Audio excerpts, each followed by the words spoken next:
Good day everyone and welcome to this video. This week I have a bit of a rant video, not about Masterwork for once, but about something more general in the game. And it is because recently the game has not been doing so well. I'm not saying anything new here, of course. Many videos have been made, many Twitch streamers and YouTube people and just players in general have been complaining about the games being a bit lackluster right now for several reasons. A drop in population, a drop in activity, a drop in new things to try out. And everybody kind of already knows about that. But I do want to add my perspective because I haven't talked about this yet. My perspective on why the game has become less fun for me personally, what is really reducing the amount of fun for me, the amount of entertainment I get out of this. And the idea that is reducing the fun for me is not really something I see being talked about that much. I see it mentioned every now and then, but I do consider it a pretty big problem. When these ideas were first implemented, I even saw more praise rather than negative feedback, and I find that quite a shame because it really took a lot of entertainment away from me. And what I'm talking about here is hybridization and homogenization. So these are gameplay changes, and I'll talk a bit about the history of these two ideas from their initial concept and their implementation to the consequences they had on my gaming experience. Now this is from the perspective of somebody who is in ESO mostly for the gameplay. Back in the day, I used to be here more for questing, and I'm talking like the first year I was playing the game in 2014. But ever since I discovered PvP, it's been all about the gameplay for me. That's what I've loved, that's what I've stuck with. And now also with content creation, gameplay is what I present to people as well, mostly. And an important part of the gameplay is, in PvP and in PvE, is making a build. And for that specifically, people have always gone with either stamina or magicka builds.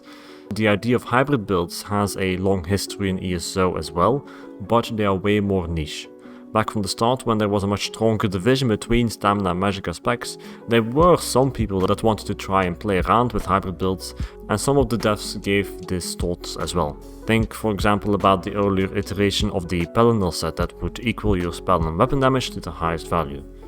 This was all a small community of the player base, but over time more people became interested in this idea of more freedom in their builds. For example, spellcasting greatsword user and examples like that are often mentioned as things people cannot be competitive in, and thus they were limited in their freedom to build in the play how you want game that ESO claims itself to be. And to an extent they have a good point with that. I feel like especially on the forums and on more casual player bases this eventually became an issue, and on top of that the game kept suffering from imbalance issues. So when the developers finally thought of hybridization, they might have hoped to catch two birds with one stone. On one hand, everyone could play as they want, and the game would become more balanced as well. It's especially on the second benefit of balance that the other concept of this video, homogenization, focused in as well. Making skills hit for the same damage, making heals restore the same amount of health, and introducing standards across classes that would ensure DPS numbers to become the same and which would allow each class to fill any role in PvE or PvP. At least that was the purpose. And so bit by bit the developers at ZeniMax started implementing these concepts into the game. Varying patch notes over the years would include small changes to accommodate hybrid playstyles and a generalization across classes. An example is sets giving both weapon and spell damage rather than just one, or some passive, like the Templar passive Balanced Warrior, giving both spell and physical resistance rather than only physical resistance. Similarly, skills started hitting for the same amount of damage as well, with just some secondary effects to it and so forth. And then eventually the big changes were implemented into the game in update 33, Ascending Tide. That was in the start of this year, and this biggest change overall was that skills would from now on scale from the highest stat. So a skill that would at first scale from weapon damage or stamina would now scale of your spell damage, in case your spell damage was higher, or your maximum magicka in case that was higher. There's only a few exceptions that were left out of this. Hardened Ward and Power of the Light are two notable ones. And this change was definitive, but the results weren't immediately visible. The concept of magicka and stamina specs was deeply embedded into the game, so people at first built accordingly, like they used to. But as the idea of simply taking the best of both worlds together spread, metas started to shift dramatically. Whereas at first you would change out a skill or two for the other morph, you now have completely hybrid builds that use an amalgam of stamina and magicka skills from both of the toolkits. As a necromancer, if you went with Stamco before, you would always use Blighted Blast Bones, the stamina morph of the skill, but as soon as Hybridization came around, everybody swapped to the magicka version of Blast Bones, Stalking Blast Bones, because it had more damage. But now the entire concept of Stamina Necromancer is fading away altogether, where mostly you will have hybrid necromancers that use a bit of a mix with some stamina utility skills, maybe some damage skills, and then a magicka healing toolkit with a stamina skill vigor on top.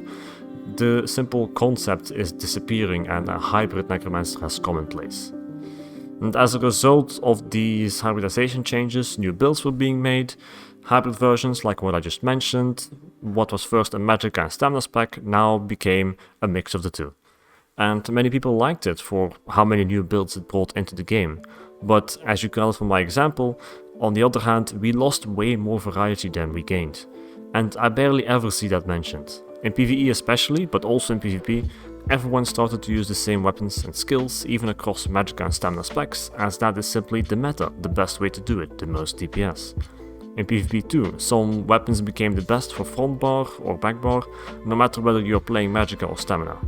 Right now in PvP everyone has to run vigor, also magicka specs, and everyone uses a magicka class based burst heal combined with that. It also made the choices in morphs very straightforward, where in most cases there is a clear better morph and the worst ones. Again, for example, Blighted Blast Bones versus Stalking Blast Bones. The worst morph simply disappears, effectively removing the interesting choice and turning the morph mechanic into a single path rather than a choice of two roads. You might argue that you could just go and continue to play a pure magicka or stamina spec, and in some cases you can still do that when it's a strong class. But I mostly play PvP, and also in PvE when you want to be competitive you simply go for what is best, otherwise you are deliberately handicapping yourself and you will do worse than what you could do alternatively. You will have a worse time because you're not as effective as what you could be alternatively if you were simply to follow the meta. And at the same time, homogenization was being implemented to the point where you had the same skill with slight variations in secondary effects across classes.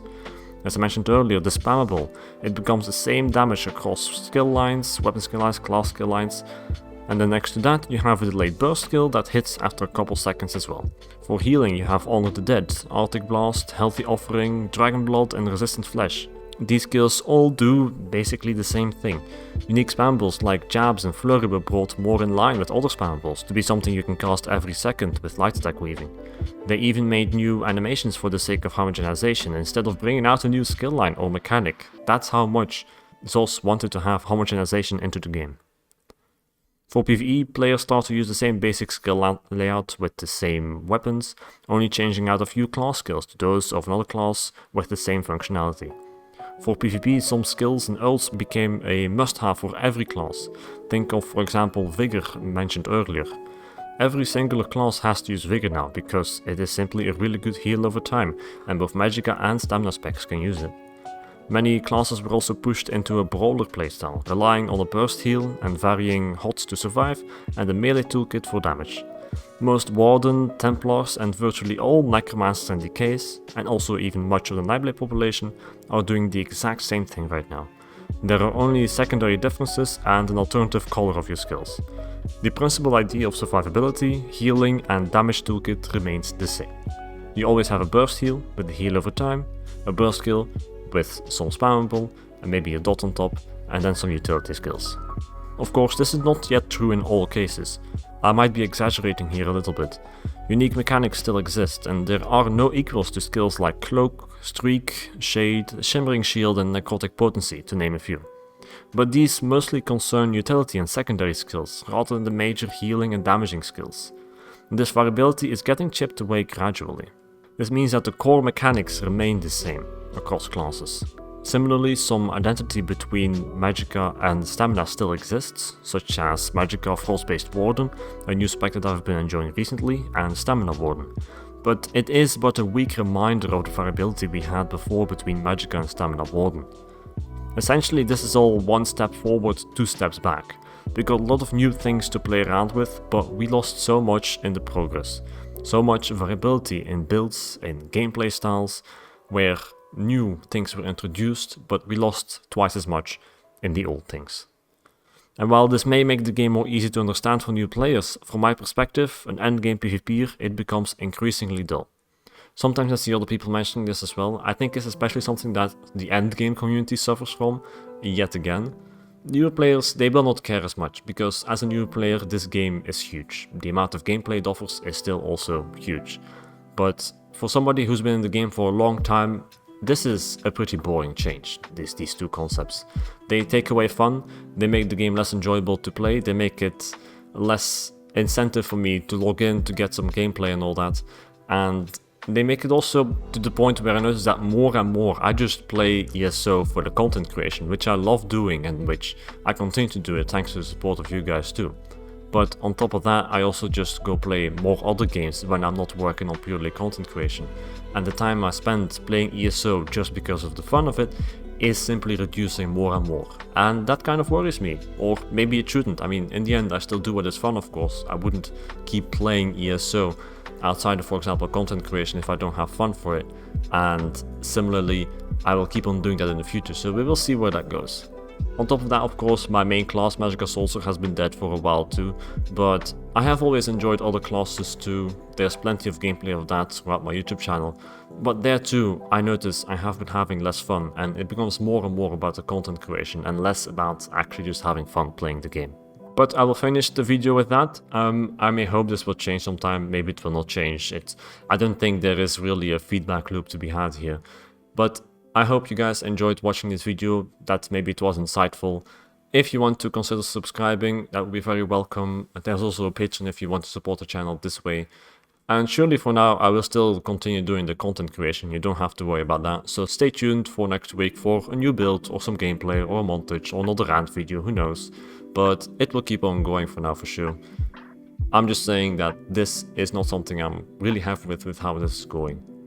Anyway, rant over, see you guys.